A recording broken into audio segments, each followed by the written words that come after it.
হ্যাঁ ভিউয়ার্স, এবার নেট দুনিয়া কাঁপাচ্ছে আখি আহাত তিশা। এদের দ্বন্দ্বজানি লেগেই আছে, একের পর এক ষড়যন্ত্র, একের পর এক প্রশ্ন তোলা হচ্ছে তাদেরকে নিয়ে।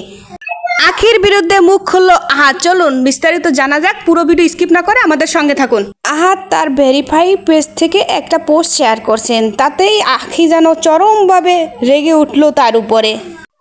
আহাত লিখেছে, আজকে আমার বড় মেয়ের জন্মদিন। কল দেওয়ার সাথে সাথে বলল, বাবা আমার গিফট কই? গিফট হিসাবে চাই বিড়াল। বলছি তুমি এইবার আসো, বিড়াল কিনে দেব। আগেরবার হাতে ব্যথা ছিল তাই দেইনি, এখন আলহামদুলিল্লাহ ভালো হয়েছে।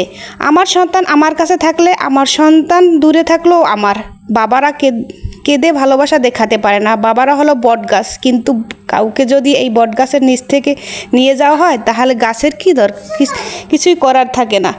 আকশাকে কাছে রাখার চেষ্টা করছি। আয়াস আমার কাছে থাকতো যদি, তাহলে আমি তিশা এবং আলিশাকে আমার জীবন থেকে বাদ দিয়ে দিতাম। সেটা কখনোই সম্ভব না। আমার সব সন্তানই আমার কাছে সমান, তবে মায়েদের কর্মের ফলে তারা দূরে থাকে আমার কাছ থেকে। আহাত আরও জানান, তিশাকে আমার কাছ থেকে আল্লাহ ছাড়া কেউ আলাদা করতে পারবে না। আহাত আরও জানান যে আমার কাছে থাকতে তার বয়ফ্রেন্ডকে ভুলে থাকতে পারে না, তাকে আমি দুনিয়া এনে দিলেও সে আমার কাছে থাকতো না। আহাত আরও জানান, আমার বাচ্চা অসুস্থ রেখে ও বাইরে ভিডিও বানায়, নাচানাচি করে, পরপুরুষের সাথে মেলামেশা, সেই রকম একটা বাজে পোস্টই শেয়ার করছে। ও আখিকে নিয়ে চরমভাবে বাজে মন্তব্য করলো আহাত। তিশাকে আমার থেকে কোনোদিনও আলাদা করতে পারবে না। আখি একটা চরিত্রহীন, নোংরা। আমার কাছে থেকেও বয়ফ্রেন্ডের সুনাম করে, সে মেয়ে কিভাবে ভালো হতে পারে? আল্লাহ বাঁচিয়েছে পরিবার থেকে আমাকে। ভালো হয়েছে, অল্পতে সে সরে গিয়েছে। আমি তো আখিকে কোনোদিনও ভালোবাসিনি। ঠিকই এইরকমই মন্তব্য করলো আহাত।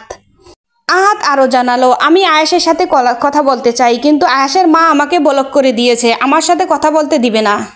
আমি আয়েশকে খরচও দিতে চেয়েছিলাম, কিন্তু সেটা নিতে আখি রাজি ছিল না। সে লাইভে এসে আমাকে নিয়ে বিভিন্ন বাজে বাজে মন্তব্য করলো, আমি নাকি ওর ভরণ পোষণ দিতে চাই না। আখি বাহিরে যে পুরুষ মানুষের সাথে বিভিন্ন ভিডিও বানাচ্ছে, যাতে করে পরিবার ওকে ভরণ পোষণ দিতে পারবে না। আহাত আরও জানালো, আমার অসুস্থ বাচ্চাকে নিয়ে বাইরে যে ভিডিও বানায়, ও মা হওয়ার যোগ্যতাই রাখে নাই আয়াসের। আখির তিশা আহাত নিয়ে মন্তব্য থাকলে অবশ্যই কমেন্ট বক্সে জানাতে ভুলবেন না।